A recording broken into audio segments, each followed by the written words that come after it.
Hello and welcome to All Things Mobile Live, where we're going to be taking a look at the new DJI Osmo Pocket 4. DJI has just taken the wraps off this new gimbal camera.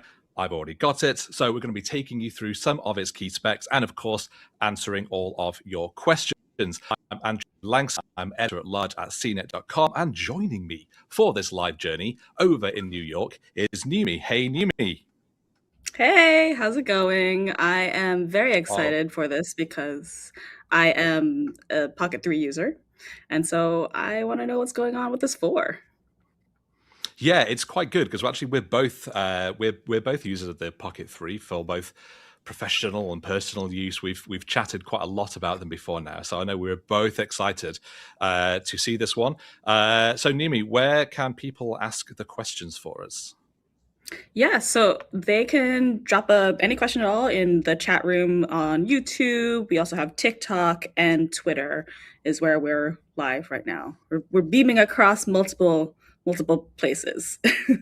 We're But I'll everywhere you be want to be. compiling exactly. I'll be compiling the questions, so feel free. But Cool. why don't you Well, where start should us? we start in that case?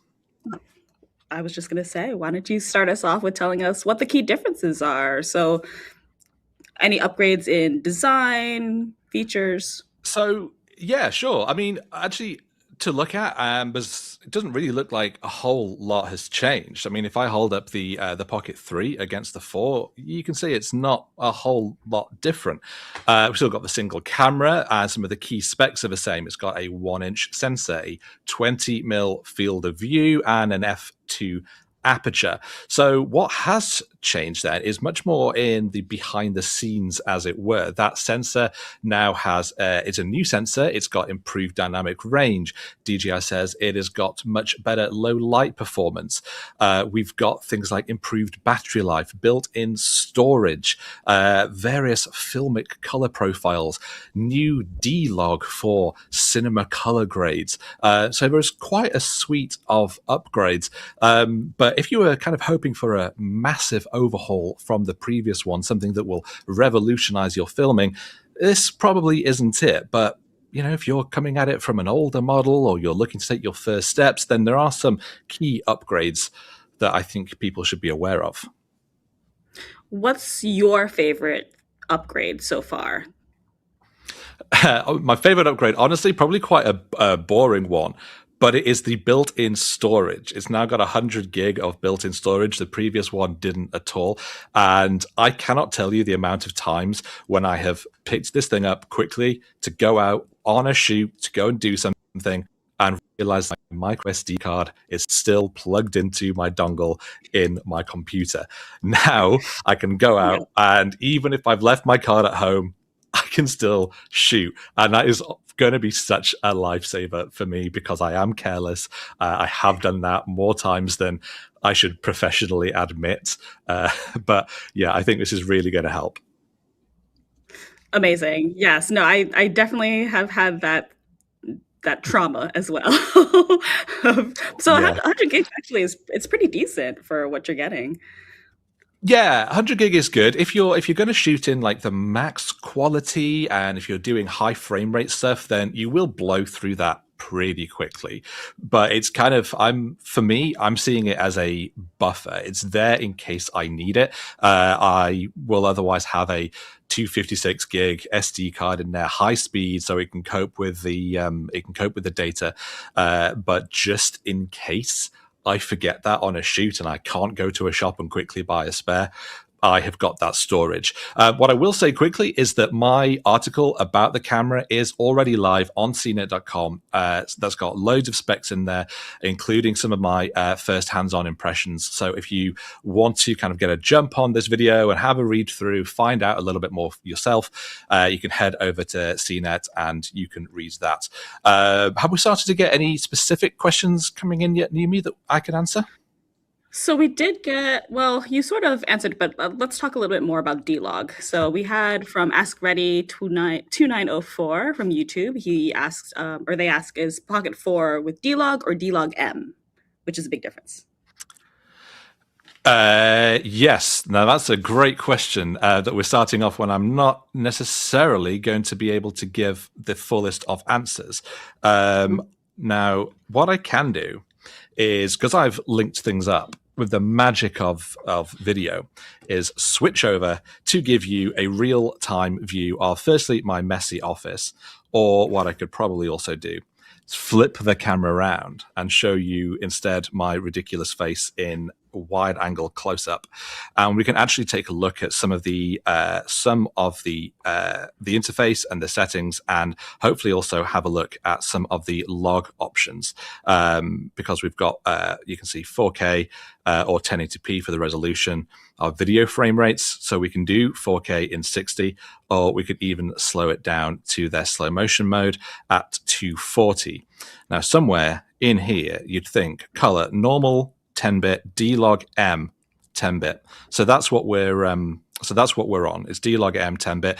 DJI does say that it has improved the dynamic range of this, and you can see now it will look much more low contrast, because that's the point of D-Log, is that you will be able to record your footage in this very flat color profile. Everything looks quite muted, but then colorists, anyone working in pro video, will then take this footage into a video editor like Premiere or DaVinci Resolve, and then add that color back in, add the saturation, add the contrast.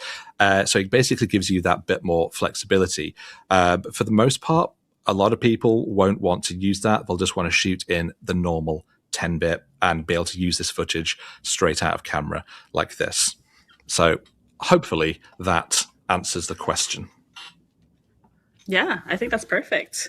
Also, I loved being able to see the UI there. That was really kind of cool. Should I So dive then, back in a bit more, or do we have other specific questions that should we get to? well, we do have, let's dive back into that in a second. I do have another question here from We Are Defino Persarns. And it's, what is the price point for this new version? And has the pricing been affected by recent tech price increases?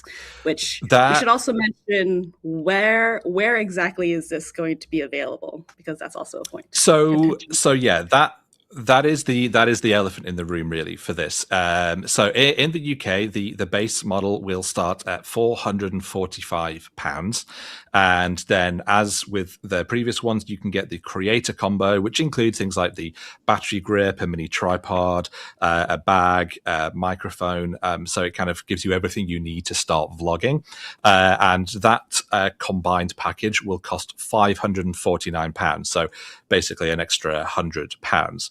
Now, I'm giving you all of this in pounds, not dollars, because at launch, this isn't going to be officially on sale in the US due to the ban of DJI's drones. That kind of overlaps into some of this other cameras as well.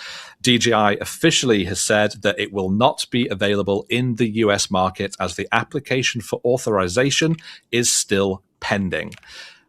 Now, that's all we know officially from the company at this point. Now, my personal take is that the word pending means that that could change, that the FCC could give it approval and it will be able to be officially sold in the US. The point of comparison here would be something like the DJI Osmo Nano, which came out last year, which was also not given FCC clearance at launch, and DJI still doesn't officially sell this through its own online stores. However, you can buy this through Best Buy, through B&H Photo, and I think Adorama. So major retailers are selling this.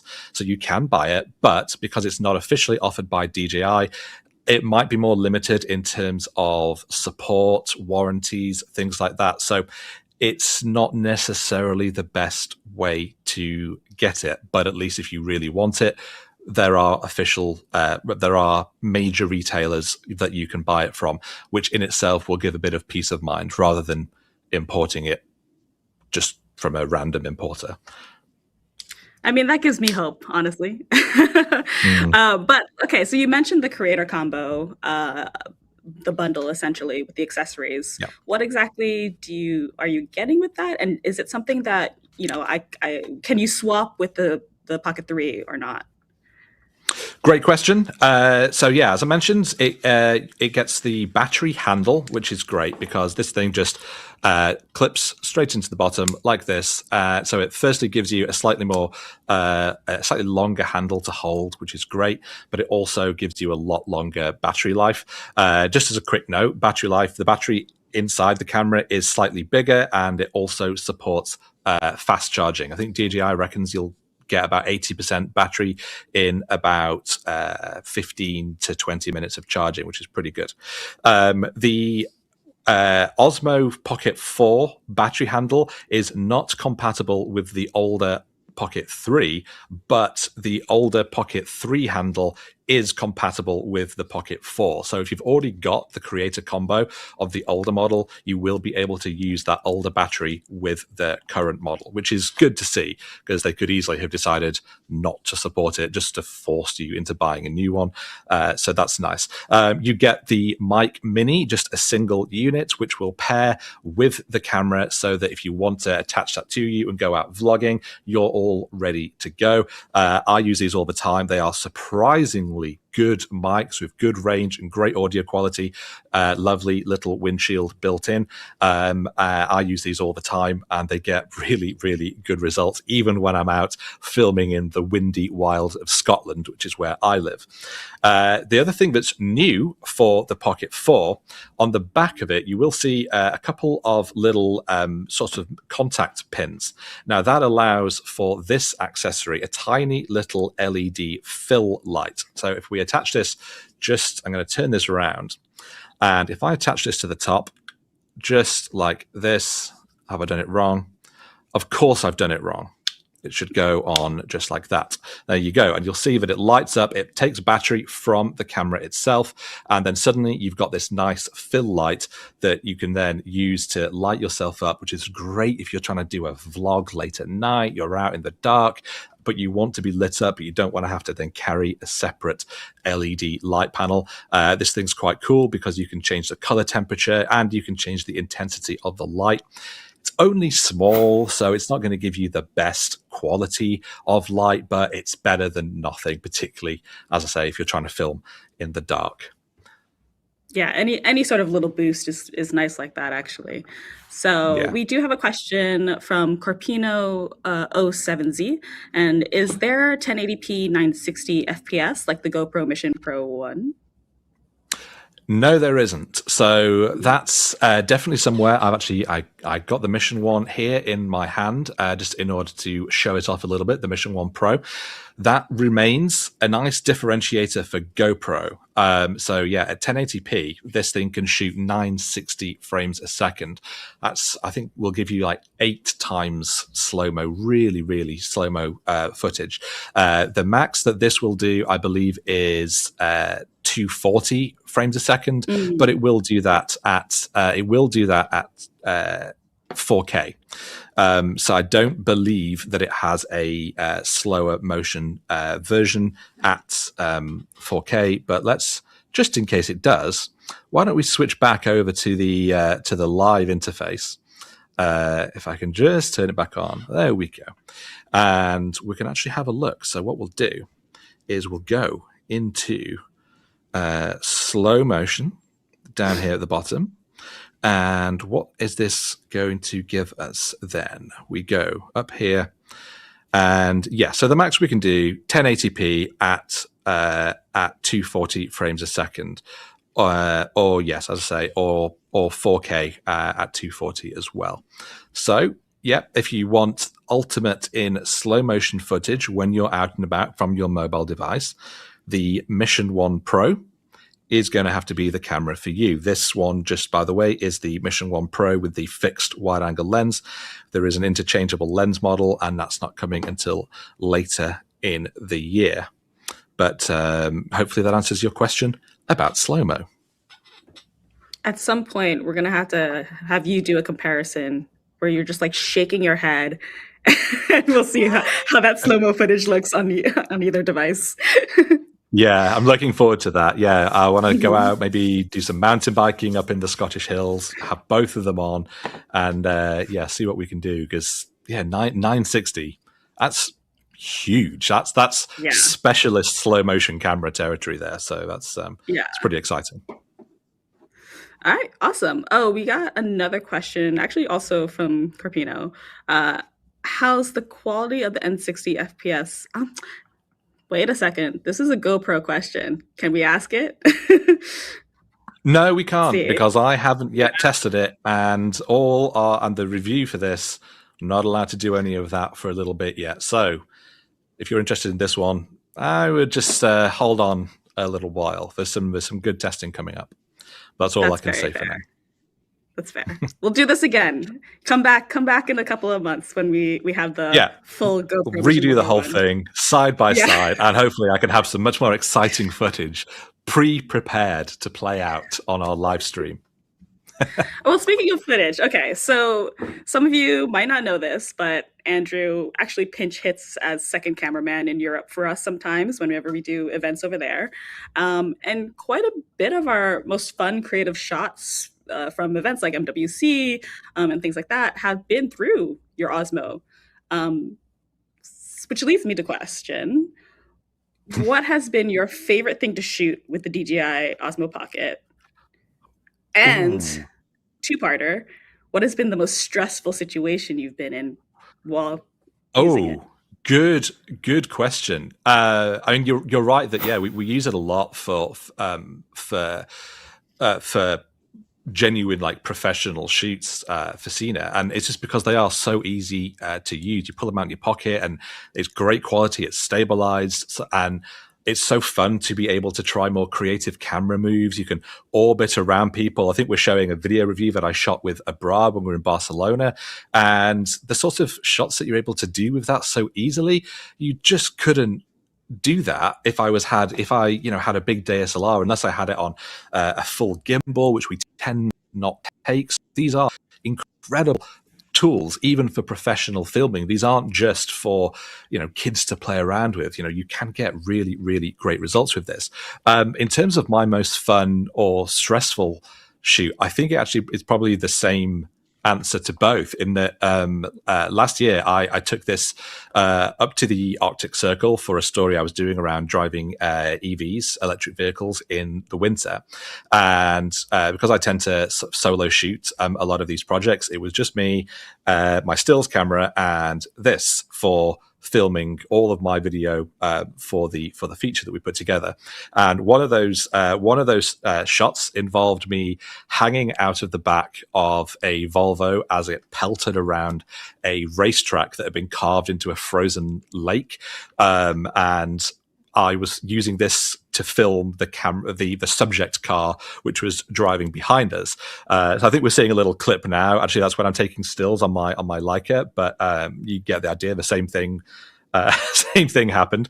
Now, normally when I do these kinds of shoots, and we're doing this sort of what we call car-to-car tracking shots, I have a harness on. I'm anchored to the car, so I can't fall out. It's all very safe. Whereas this, I didn't know I was going to be doing this, so I didn't have the harness. I was just literally holding on and wedging my foot up on a bit of the car so that I didn't fall out and immediately get killed by the car we're filming. But we got some really, really cool looking stuff. And again, you saw how snowy it was there. It was minus 20 degrees, I think, something like that.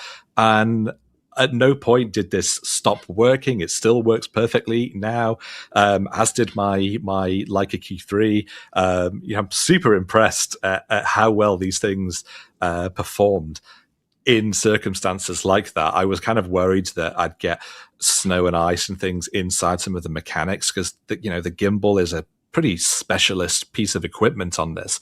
It doesn't really take a lot to harm a gimbal, but it seemed to put up with it really, really well. And we used the footage, the video went out, and we're really pleased. And I was thrilled on this 3-week sort of Swedish expedition that I did for that story. I didn't want to have to carry loads of equipment. I didn't want to have to take a full DSLR on a big gimbal. So instead, it was just my fixed lens Leica and this in a backpack, and that is all I took for the whole thing. And honestly, I was thrilled at how well I was able to shoot with this. And if the Pocket 4 is just upgrading that quality even more, then sign me up. Yeah, that's amazing. Oh my god, anything for the shot, right? Absolutely. Yeah. Okay, so we have another question from Memories. In the Osmo 4, can the presets be named or renamed rather? Obviously, right now they show as C2, C3, C4 in the Osmo 3. Is that something that you have control over? Presets. I'm not 100% sure on what we're talking about presets, unless this is just a function that I haven't really used. Nimi, do you know? Do you use I presets? believe Is this? I believe it's like the color space. Like if you have the like your white balance or anything like that. Oh, okay. Yeah. In which case, I'll be entirely honest and say that I've got no idea. Because you shoot in I D-Log. haven't. Yeah. I basically I shoot in Yeah. D-Log, and so and maybe there are sort of custom profiles where you can immediately load that, and it will bring up maybe your shutter speed settings and ISO and white balance and things. If so, again, I haven't used that. Maybe I haven't dived deep enough into the settings to really be able to answer that properly. So I don't know. Possibly. What I have seen and what I haven't pointed out is that there are now some, while we're talking about color, some filmic color presets that you can apply. So I don't think these are the same presets that question was about. But what I will do is just quickly switch back to my my Osmo view, and what we can now do is we've got various filmic tones. So we've got this CC. It's not going to show very well on here right now because obviously this is just in my office. It's not the best use of color, but all these different film tones. We've got pastel, warm tone, movie, and these can be great for adding a nice sort of extra flair to your footage straight out of camera. So for those of you who want that nice sort of analog retro feel to your footage, but you don't want to have to import your footage, then this is a good way of getting that. Love it. Just like your old Instagram filters of yore. It's pretty much like that. Yeah, it is that sort of thing. Yeah, you just sort of apply it. You can even tone it down. So right now this is at 100, but you can set it down to be 70% or 50 or down to 30 if you just kind of want a little bit of a touch, which is good because some of them are a bit overpowering. So it's quite nice to be able to do that. But yeah, obviously, if you want the best image quality, like for me, I think if I was going out, if I was on assignment or if I was going on holiday and I know that I want to create a really good looking video, I would probably just shoot in D-Log, the maximum available quality, simply so that I can then apply whatever look I want afterwards. Because if you've applied this stuff in camera, you can't then take it off later. It's not something that you can decide to change. So if you're going to apply one of these presets, you're kind of stuck with it whether or not you like it afterwards. So for me, I'm a bit too afraid of commitment in that sense. So I like to keep my options open. That's fair. That's totally fair. I'm the same way. I prefer it that way. Okay, so they actually have a follow-up question in terms of size-wise. You had mentioned that it's a little bit bigger, but will accessories like filters from the Osmo 3 still work with the 4? Yes, they can. I've tried it. On my Pocket 3, I use various filters from a great company called Polar Pro, who do some really amazing filters for devices like this, but also for regular cameras. And I have tried I have a circular polarizer and an ND, and they also work on Pocket 4. So the actual size of the display hasn't changed in that sense. The magnets are still in the same place.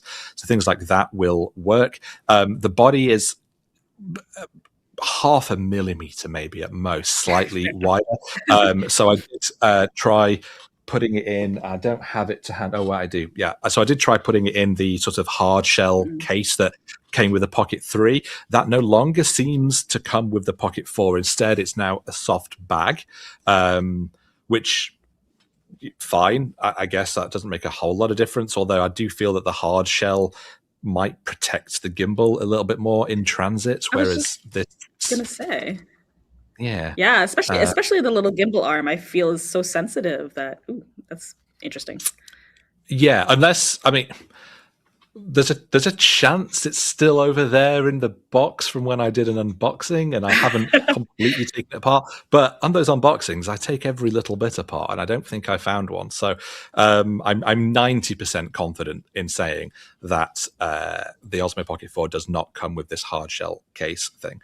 But to be honest, I find this a little bit fiddly to use sometimes. You've really got to make sure that the gimbal's in exactly the right way. And Mm. sometimes, to make sure that it fits and the arm is poking out of the slot. And so half the time I end up sort of roughly cramming it in and just hoping that it fits, and it doesn't. So the bag actually might end up being a little bit more efficient if you're kind of working quickly on location.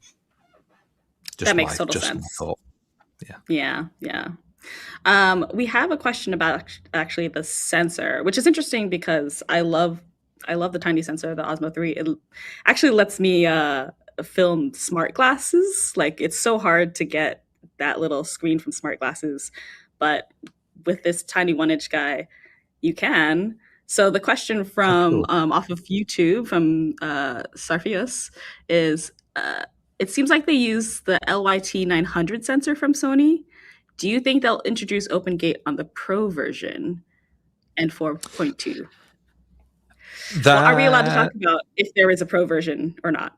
Is the question. Well, I mean, we can talk about all we want because there's Yeah. no official information. DJI haven't said a thing. There is so for anyone who isn't familiar, for quite a long time there have been rumors of I guess it would be called the Osmo Pocket 4 Pro, and some of the leaked images, which we always have to take with a bit of a pinch of salt, show a larger camera head that possibly has two cameras in it. And what we're kind of expecting is a version that has that the standard camera is kind of the same as the Pocket 4, the same 1-inch sensor, and possibly then with a second telephoto zoom lens in basically the same way as we have on most smartphone cameras now. We've got the standard, and then there's also a telephoto zoom, but it would be housed in the same camera head on a slightly larger gimbal.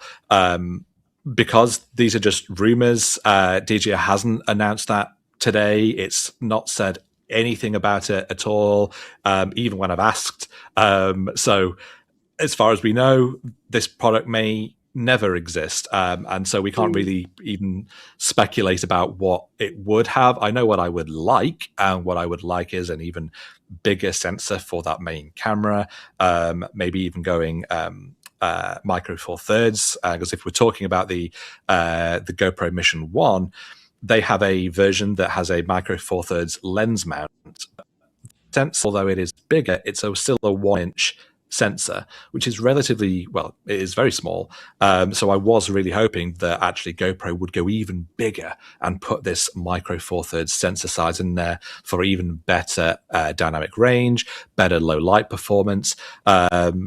But it hasn't, and who knows? Maybe DJI will.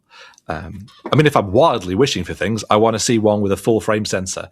Be great, wouldn't it? Something like Yeah. because they have the DJI Ronin 4 actual cinema camera with the gooseneck gimbal, and that will take. I think that is a full frame sensor, and it uses L mount. So I'd love to basically see the Ronin 4D, but in a handheld unit that I can carry around and do my vlogs as I'm walking around. Wouldn't that be great? God, that'd be amazing. You could just make IMAX films with a little like handheld. Yeah. All right, so we have camera on a handheld gimbal. Yeah, exactly. We have a question from TikTok from Tafaz Zwa. I'm sorry if I'm mispronouncing. Is it worth getting the 4 as a first-time Osmo buyer? And I'm going to tack on a little bit to that and say, can you also tell us if you have the 3, is it worth to get the 4? Two-parter. Two-parter. I will have to caveat everything right now by saying that I've had this for a couple of days. It's been enough time for me to unbox it, and I've done a little walk around Edinburgh where I live, and I've shot some footage. So I can't really give a definitive verdict. It's kind of looking at the specs at the moment and having an early look at some of the footage I've shot. However, I would say that if you already have the Osmo Pocket 3, I haven't seen enough of an upgrade in terms of the numbers, in terms of the specs, to justify an upgrade to the 4.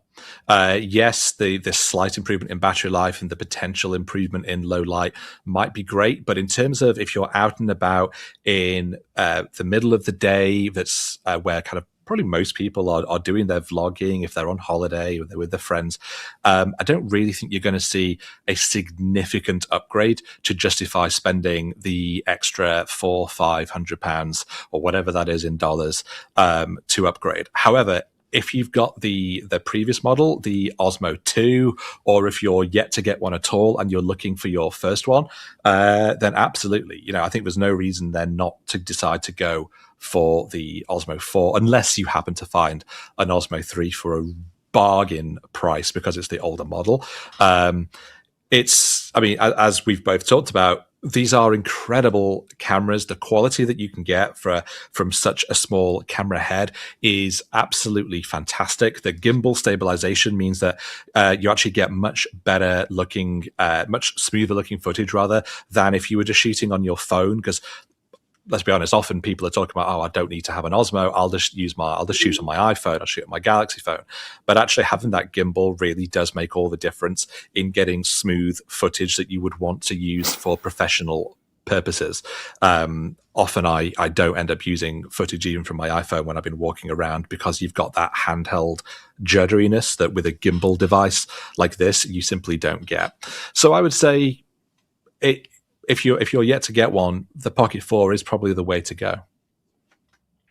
Awesome. Yeah, I completely agree with you about the jitteriness, and I know that like smartphones will compensate with AI for the stabilizing, but it doesn't match a physical unit that's doing the stabilization. Yeah. And then there's things like the tracking modes as well. So if I pop this back onto my my view, and if I wanted, I can just on the screen draw. No, I can't. That's opening the exposure. Maybe I need to do it on here. I can draw a screen, a little thing around me. There we go. And it will track my face. So now as I move around, I'm not touching anything, but the camera is keeping me in the frame. And that is an amazing little tool to be able to use if you've maybe got this on a tripod, as I've done many times. I've put it on a little tripod, and then I've walked away because I've wanted to pop the mic on and I want to start presenting one of my YouTube videos. So I've taken a few steps back, and then it's, hi, I'm Andrew Lanxon, here's what I'm up to. And if I want to walk over here and take some photos, the camera's going to follow me. And I walk back over here, the camera's still going to follow me. So having that gimbal is really, really important, because a phone by itself, it can't do that. You would simply have to shoot wide angle and then maybe crop in post. Whereas with this way, you don't need to do the crop. Absolutely. So we have actually a couple of questions about streaming, which I want to do, and then we may need to wrap up because we've been here for a little while. I've been talking too much. I know, how dare you? How dare you? Okay, so can the Osmo? This is from Hohum 911 on YouTube. Can the Osmo be tethered to another device for live streaming on location? Let's start with that one. Yes, I believe so. So right now, the view you've been seeing on this is it's tethered to my iPhone, which, just so that you can see it, I've got HDMI out into my current streaming setup, and within this, there is a live stream function, as we can just see below the recording button there. Actually, I think we've just cropped it a little too far. There we go. So yeah, live stream will be an option. I'll be honest, I've never done a live stream directly from the camera, but I believe it's the same as it would be on any other thing. You would put in, if you're doing it through YouTube, you'd put in the YouTube live stream key and it would connect, and you would enjoy your live stream content. So yes, that is something that you can do. You don't have a future as a Twitch streamer?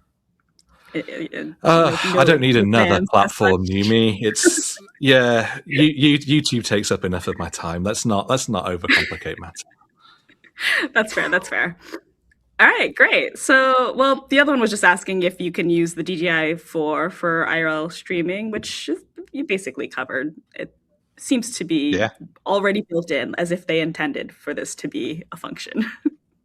Yeah, absolutely. It is. It's fully featured. I mean, I said my final thoughts on this is that it is a really solid bit of kit. Like if you are a YouTuber, or you're wanting just to film for your family and friends, or if you're wanting to use this professionally, like this is such a powerful little camera. And I love any camera device that allows me to simply not feel burdened by it. I don't want to be carrying around backpacks full of gear, full of massive DSLRs and gimbals. I want to be able to feel nimble when I'm out and about. I can shoot when I need to. And these things have been such a help in every part of my video production, both for CNET and for my own channel. I use them all the time. So these, they shouldn't just be seen as sort of novelty cameras just for beginners. These are absolutely powerful tools. The upgrades on this one might not seem huge versus its predecessor, but things like the new color profiles, the built-in storage, and hopefully this better battery life could make a big difference. But that said, I still will be very excited to see if DJI does actually launch a pro version at some point, and hopefully those specs get an even bigger boost and maybe a second camera. Awesome. Yeah. All right. So that's it. Thank you, everyone, for joining us. And hopefully we'll be back in the future with more slow motion of Andrew. Thanks so much. See you later.